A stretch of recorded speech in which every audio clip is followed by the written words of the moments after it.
Bom, pessoal, então prosseguindo, quanto aos efeitos da decisão proferida em ADI. Agora vai ser importante diferenciarmos o chamado efeito normativo da decisão e o efeito instrumental da decisão. O efeito normativo da decisão diz respeito aos efeitos da decisão em relação ao ato objeto de exame e, consequentemente, declarado inconstitucional. Nós vimos que a inconstitucionalidade é um vício que afeta a validade do ato. Ato inconstitucional é ato inválido. A declaração de invalidade, leia-se, de inconstitucionalidade, proferida em abstrato, ela vai repercutir no plano da existência, no próprio plano da eficácia do ato declarado inconstitucional. Entende-se que o ato inconstitucional, veja lá, é um ato nulo de pleno direito, como nós vimos, é a teoria que prevalece. Assim sendo, a decisão ela vai ter natureza declaratória. Então, por exemplo, eu tenho uma primeira lei revogada por uma segunda lei. A segunda lei, objeto de ADI, ação direta de inconstitucionalidade. Essa lei, objeto da ADI, é declarada inconstitucional. Declarada inconstitucional, o efeito normativo da declaração de inconstitucionalidade é a eliminação retroativa, efeito temporal ex tunc, do ato declarado inconstitucional do sistema jurídico. O ato é eliminado do sistema jurídico. Esse é o efeito normativo da decisão, a eliminação do ato declarado inconstitucional do sistema jurídico. Consequentemente, apagando-se todos os efeitos jurídicos produzidos por esse ato, inclusive o efeito revogador em relação à primeira lei. Consequentemente, a declaração de inconstitucionalidade, com pronúncia de nulidade, ela vai possuir efeito repristinatório.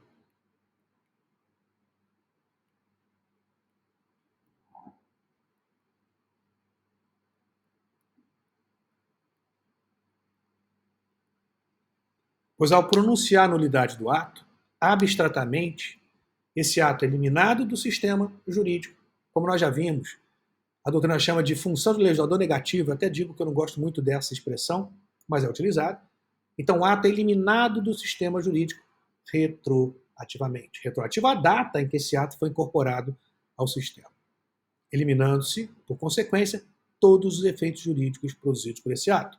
Logo, a declaração de inconstitucionalidade com pronúncia de nulidade, ela vai ter efeito repristinatório. Vai acarretar a retomada da vigência de ato anteriormente declarado, de ato anteriormente revogado pelo ato agora declarado inconstitucional. A eficácia normativa, portanto, da decisão, diz respeito aos efeitos da decisão em relação ao ato objeto de controle, em relação ao ato declarado inconstitucional. Já a eficácia executiva ou instrumental diz respeito aos efeitos da sentença em si, que possui uma qualificada força vinculante, impositiva e obrigatória em relação à superveniência de atos judiciais e administrativos em relação àquele ato que foi objeto de declaração de inconstitucionalidade. Então, esse efeito instrumental, esse efeito executivo da decisão, diz respeito ao chamado efeito vinculante. O efeito vinculante, ele será ex nunc e não ex tunc.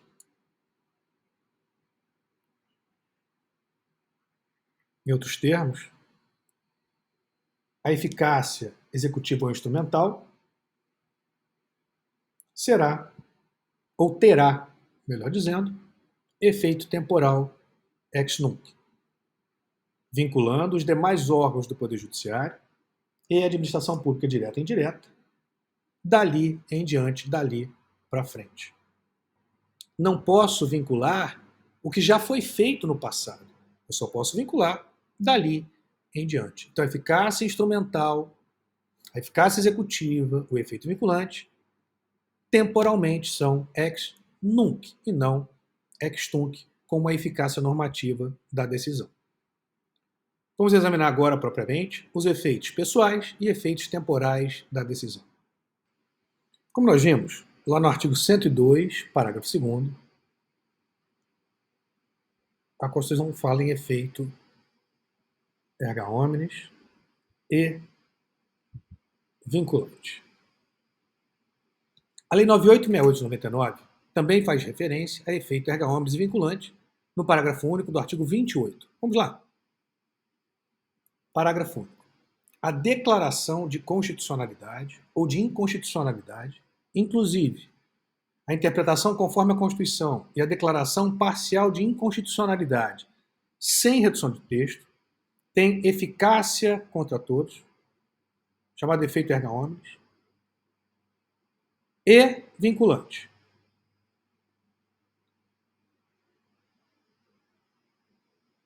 Em relação, efeito vinculante em relação aos demais órgãos do Poder Judiciário e administração pública, federal, estadual e municipal. O efeito erga omnes, como visto, decorre da própria natureza do processo. Se trata de processo objetivo. A eficácia vinculante, já colocamos a discussão quanto ao alcance do efeito vinculante, se ele alcança também a fundamentação ou se limita-se ao dispositivo, e colocamos a posição do Supremo, regra e exceção. Mas quanto ao efeito vinculante, temos que fazer um destaque importante em relação principalmente ao poder legislativo. Veja que a Constituição fala que a decisão possui efeito erga omnes e vinculante, leia-se, em relação aos demais órgãos do Poder Judiciário e administração pública direta e indireta, nas esferas federal, estaduais e municipais. Mas o ponto aqui é, o efeito vinculante, ele alcança o poder legislativo, e aqui temos que ter um cuidado e uma atenção especial. Depende da função em que estiver o poder legislativo atuando ou exercendo. Em outros termos, o efeito vinculante não alcança a função legiferante, não alcança a função legislativa. Assim sendo, se você tem, por exemplo, a declaração de inconstitucionalidade de uma lei, da lei federal X, esse efeito vinculante que a decisão vai produzir, ele não alcança a função legislativa do Poder Legislativo, que não estará impedido de editar uma nova lei de teor idêntico. É o chamado ativismo congressual. A tentativa, no caso, do Poder Legislativo superar aquele entendimento. Como falado, o efeito vinculante não alcança a função legislativa. Nessa hipótese, não caberá reclamação.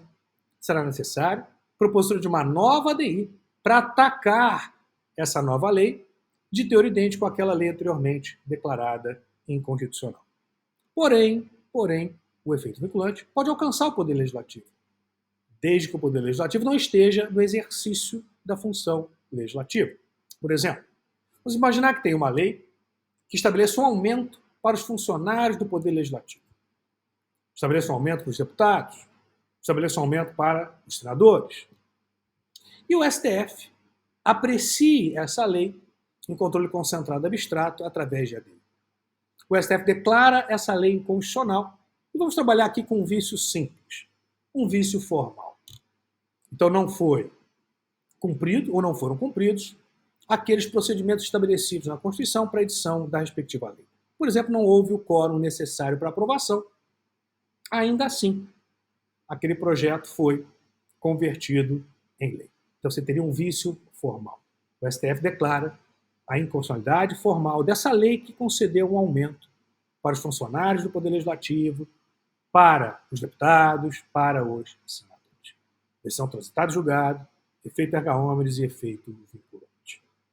Pergunta: pode o Poder Legislativo continuar a aplicar essa lei? Pagar os funcionários com base nessa lei? Pagar os deputados e senadores com base nessa lei? Não. E se ele continuar a aplicar essa lei para pagar, por exemplo, os funcionários, os deputados e os senadores? Não caberá reclamação ao Supremo Tribunal Federal? Sim, caberá reclamação. caberá reclamação ao Supremo Tribunal Federal por violar a autoridade da decisão do Supremo Tribunal Federal. E veja, coube reclamação, portanto, em face de ato praticado pelo Poder Legislativo. Então, o efeito vinculante, ele pode também alcançar o Poder Legislativo, desde que este não esteja no exercício de função legiferante ou da função legislativa. Visto o efeito vinculante em relação ao Poder Legislativo e às funções legislativas, ou a função legiferante propriamente, surge ainda uma outra questão importante. O professor, diz a Constituição e também a legislação, parágrafo único do artigo 28, que o efeito vinculante alcança os demais órgãos do Poder Judiciário. Assim sendo, ele não alcançaria o próprio Supremo Tribunal Federal? Veja que essa discussão, se você trabalhar primeiramente com a ideia de coisa julgada, você vai ver que, uma vez transitado julgado, a decisão proferida em ADI, como nós falamos, a decisão faz coisa julgada, o que ali decidido no dispositivo da sentença se torna imutável. Não pode, portanto, o próprio Supremo Tribunal Federal alterar o seu entendimento. Então, se ele declara inconstitucional a lei objeto de controle, julga, portanto, procedente o pedido, a decisão faz coisa julgada, eliminando o ato do sistema jurídico. Consequentemente, o Supremo não poderá alterar o seu entendimento sob pena de violação à autoridade da coisa julgada, que alcança, por óbvio, o próprio órgão julgador. É uma materialização do princípio da segurança jurídica. Mas, como nós dissemos, nós entendemos que o efeito vinculante alcança a fundamentação, e na fundamentação nós não podemos falar em coisa julgada, significa dizer que o Supremo não está vinculado àqueles fundamentos. Logo, se você tiver, por exemplo, uma nova lei editada pelo Poder Legislativo, uma lei de teor idêntico àquela declarada inconstitucional, e essa lei for objeto de uma nova ADI, o STF, admitindo essa nova ADI, não há que se falar em violação à autoridade da coisa julgada, pois não se trata do mesmo objeto da mesma lei, mas sim de uma lei de teor idêntico. Logo, o STF poderá declarar essa nova lei de teor idêntico em uma nova ação constitucional, sem que isso viole a autoridade da coisa julgada, como dito. E o efeito vinculante, professor? O efeito vinculante, trabalhado a partir da ideia de que vincula aos fundamentos, ele não vai vincular o próprio STF. Ele vincula os demais órgãos do Poder Judiciário. Significa dizer que o STF, ao apreciar essa nova ação, tendo por objeto uma nova lei de teor idêntico, não está vinculado aos fundamentos de decidir utilizados na primeira ADI, em que foi declarada inconstitucional uma lei de teor idêntico a essa nova lei, objeto de uma nova ação.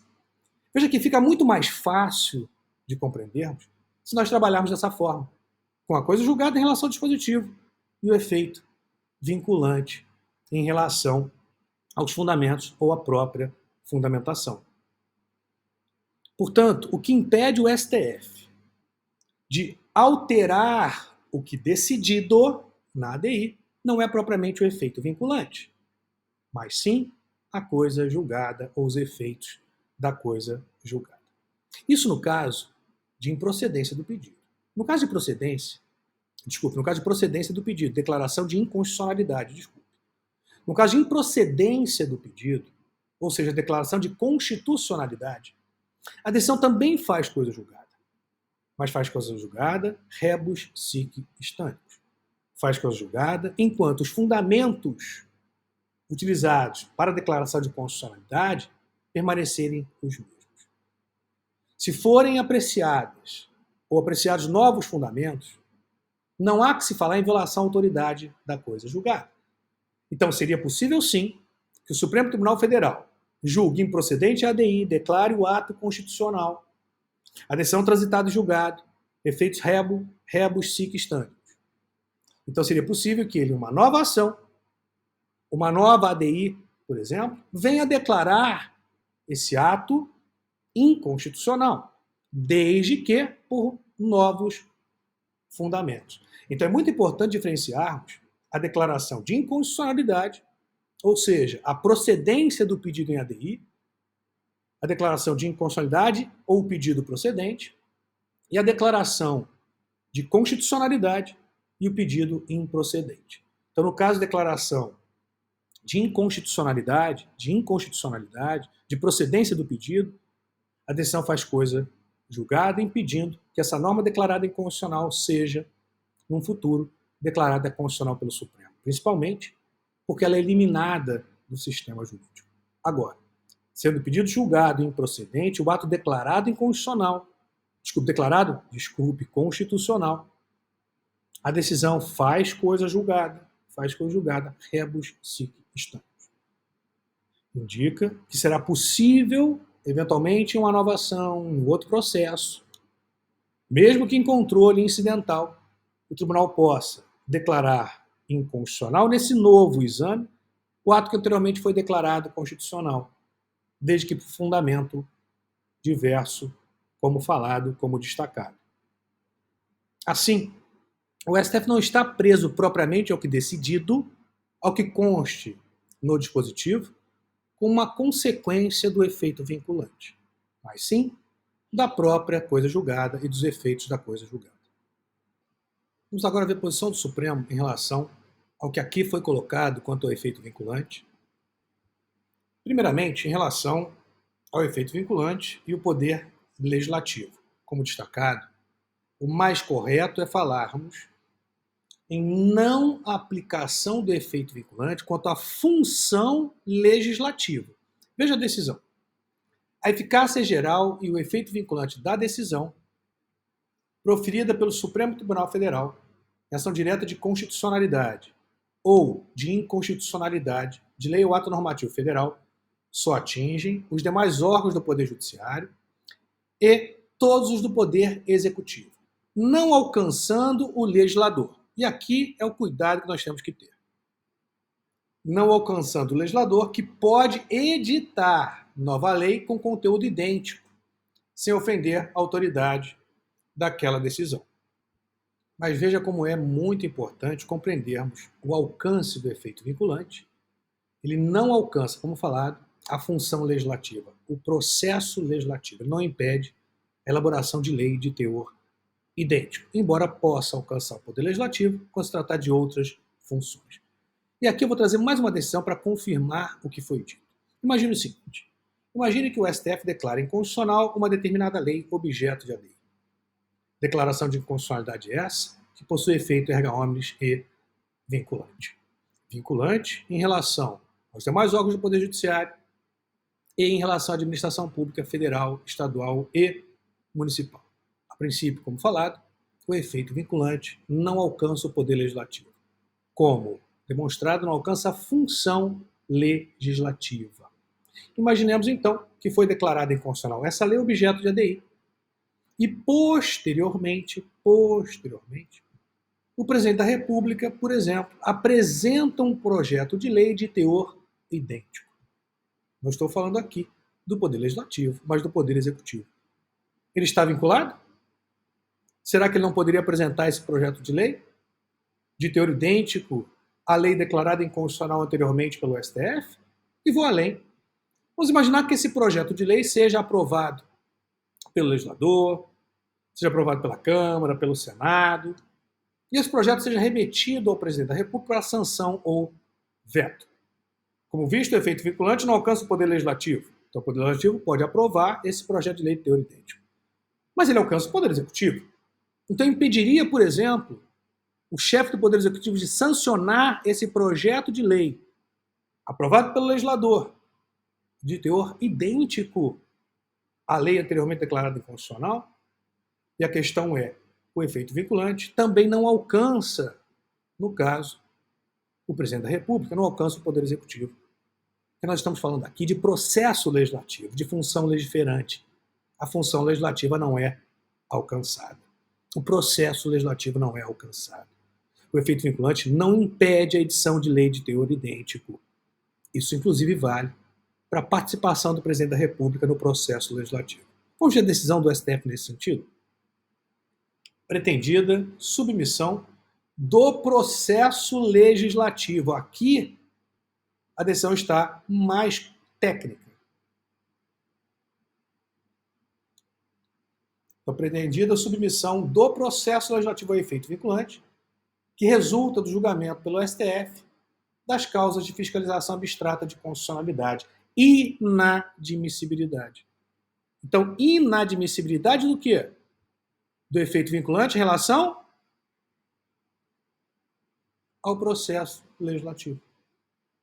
Consequente possibilidade de o chefe do Poder Executivo, por meio de sanção, ato impregnado de qualificação constitucional, integrante do processo de formação de leis, do processo legislativo, converter em lei projeto cujo conteúdo estaria em conflito com decisão confirmatória da constitucionalidade de certo diploma legislativo, proferido em sede de controle abstrato de constitucionalidade pela Suprema Corte.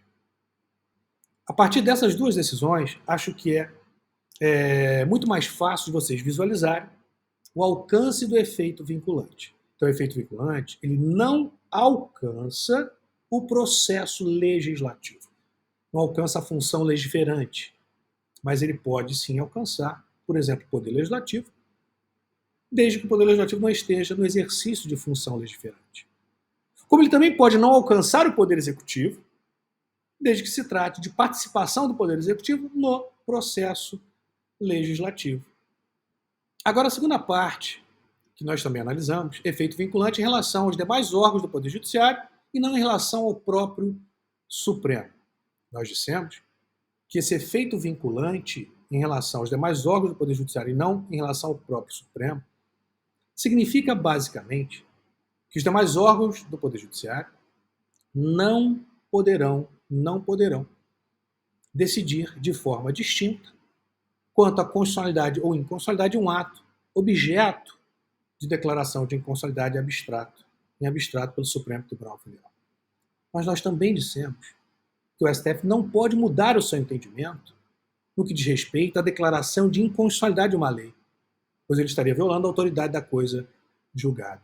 E se aquele ato objeto de controle é eliminado do sistema jurídico, não haveria outro ato passível de controle que possibilitasse ao Supremo a mudança de entendimento. Nós também dissemos que a declaração de constitucionalidade, embora faça coisa julgada, ela faz coisa julgada rebus sic stantibus. Ou seja, é possível a mudança de entendimento quanto à declaração de constitucionalidade, seja no caso de improcedência da ADI ou de procedência da ADC. Então, nessa hipótese, desde que alterados os fundamentos, é possível a mudança de entendimento. Mas vamos aqui à decisão. A existência de precedente firmado pelo STF autoriza o julgamento imediato das causas que versem sobre o mesmo tema. A declaração de constitucionalidade ou de inconstitucionalidade de lei ou ato normativo, emanada do plenário do STF, em decisão proferida por maioria qualificada, aplica-se aos novos processos submetidos à apreciação das turmas ou à deliberação de juízes que integram a Corte, viabilizando, em consequência, o julgamento imediato da causa que verse o mesmo tema, ainda que o acordo plenário, que firmou o precedente no leading case, não tenha sido publicado, ou o caso já publicado, ainda não haja transitado em julgado. É que a decisão plenária do STF, proferida nas condições estabelecidas pelo artigo 101 do Regimento Interno do Supremo Tribunal Federal, vincula os julgamentos futuros a serem efetuados colegialmente pelas turmas ou monocraticamente pelos juízes dessa Corte, ressalvada a possibilidade de qualquer dos ministros, com apoio no que dispõe o 103 do Regimento Interno do Supremo Tribunal Federal, propor ao Pleno a revisão da jurisprudência assentada em matéria constitucional. Revisão da jurisprudência, revisão quanto ao entendimento, e não quanto ao ato que foi eventualmente declarado inconstitucional. Assim sendo, volto novamente à questão colocada. Se nós trabalharmos com efeito vinculante alcançando a fundamentação, esse efeito vinculante, no que diz respeito aos fundamentos, não vinculam o próprio Supremo Tribunal Federal, que pode mudar o seu entendimento, mas não pode alterar a declaração de inconstitucionalidade daquela lei em razão da coisa julgada. Deu para perceber? Então o STF, quanto ao dispositivo, quanto ao que foi declarado inconstitucional, quanto à decisão que julga procedente o pedido na ADI, não pode mudar o seu entendimento, em razão da coisa julgada e da própria eliminação do ato do sistema jurídico. E se o efeito vinculante vincula a fundamentação, essa vinculação não se estende ao próprio Supremo Tribunal Federal, ao Pleno do Supremo Tribunal Federal, que não está vinculado a esses fundamentos, podendo, portanto, alterar o seu entendimento, revisar a sua jurisprudência em outras ações em que se discuta, eventualmente, um ato de teor idêntico. Analisado o efeito pessoal da decisão, agora o efeito temporal. Lembrando que o efeito vinculante, veja só, ex nunc. As decisões em si, quanto à eficácia normativa da decisão, possui efeito ex tunc. Significa dizer que, uma vez declarada a inconstitucionalidade do ato, pronunciada a sua nulidade, elimina-se retroativamente todos os efeitos jurídicos produzidos pelo ato declarado inconstitucional e esse ato também é eliminado do sistema jurídico. Consequentemente, a decisão, além de ter eficácia retroativa, ela vai ter também efeito repristinatório, que decorre da própria eliminação do ato do sistema jurídico. A decisão possui, como falado também, efeito repristinatório.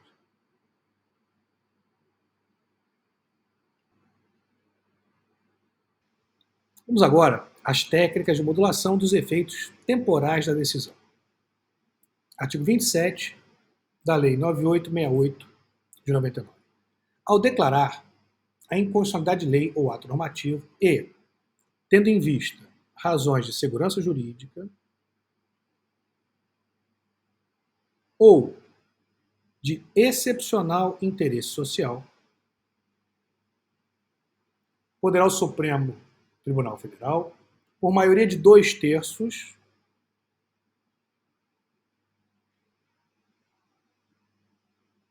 de seus membros, restringir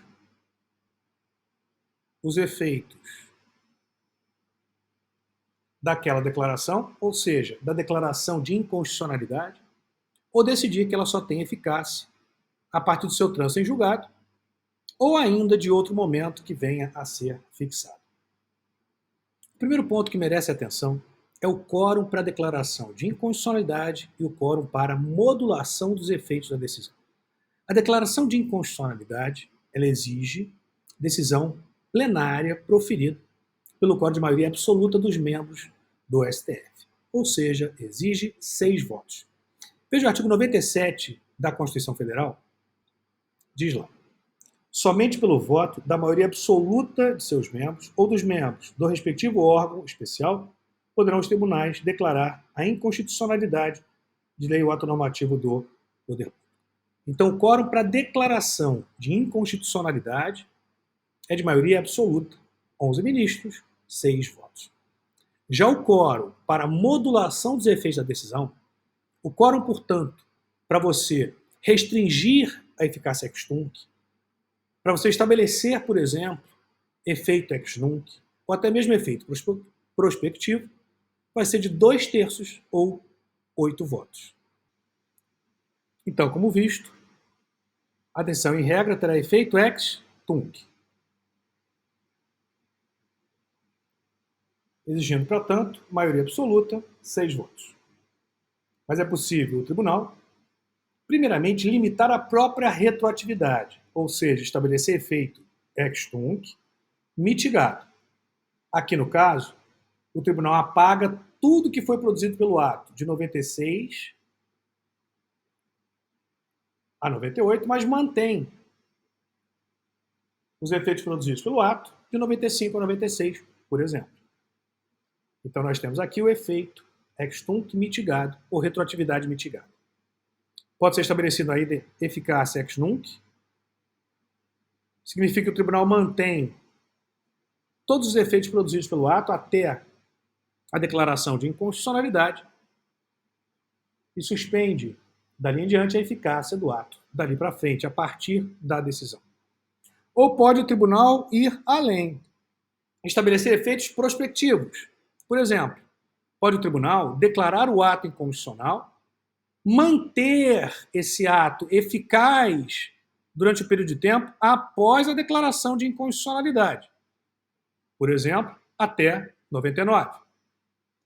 e suspender a eficácia desse ato de 99 em diante, efeito pró-futuro ou prospectivo.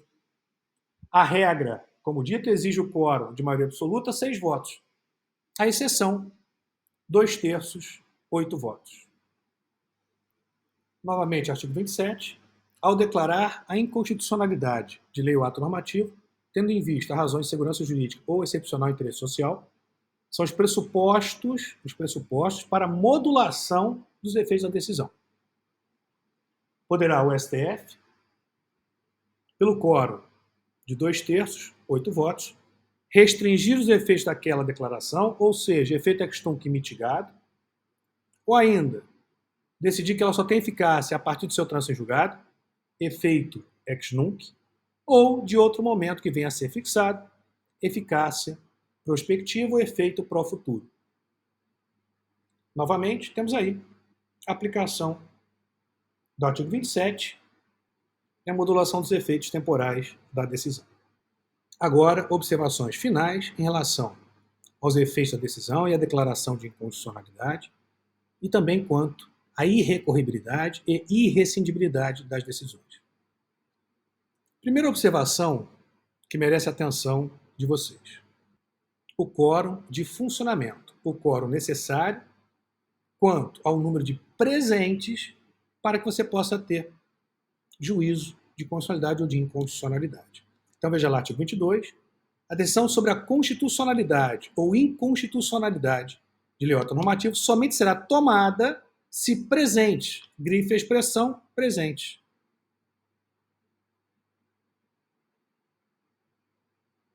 Na sessão, pelo menos 8 ministros. Então, quórum de funcionamento exige a presença de 8 ministros, para que você tenha tanto declaração de inconstitucionalidade ou declaração de constitucionalidade, de respeito ao número de presentes à sessão de julgamento.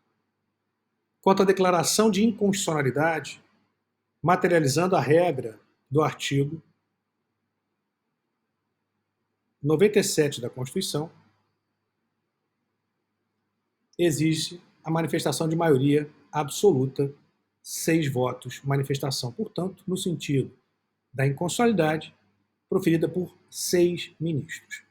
Veja lá, artigo 23, efetuado o julgamento, proclamar-se-á a constitucionalidade ou a inconstitucionalidade da disposição ou da norma impugnada, se, em um ou no outro sentido, se tiverem manifestado pelo menos 6 ministros. Parágrafo único também importante.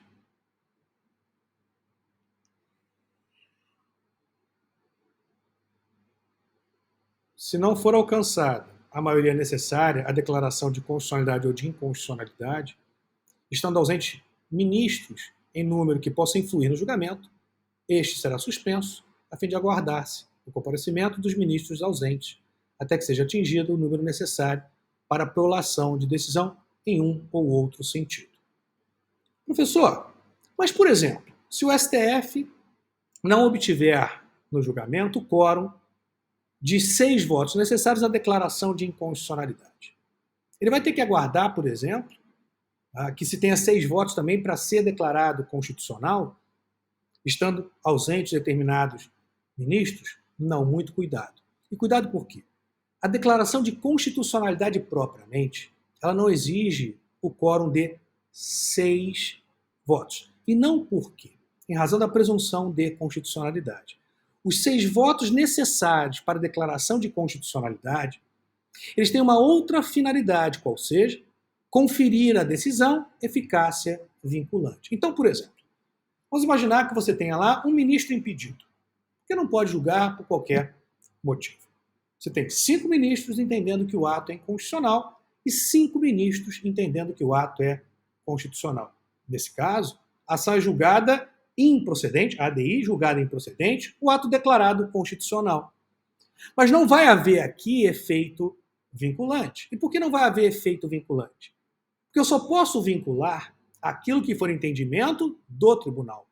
Eu só posso dizer que algo é entendimento do tribunal se houver consenso de pelo menos 6 ministros em um mesmo sentido.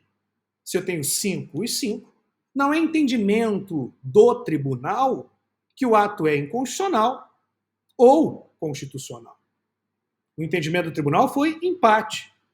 Mas em razão em razão da presunção de constitucionalidade, você vai ter uma declaração de constitucionalidade, embora não tenha efeito vinculante.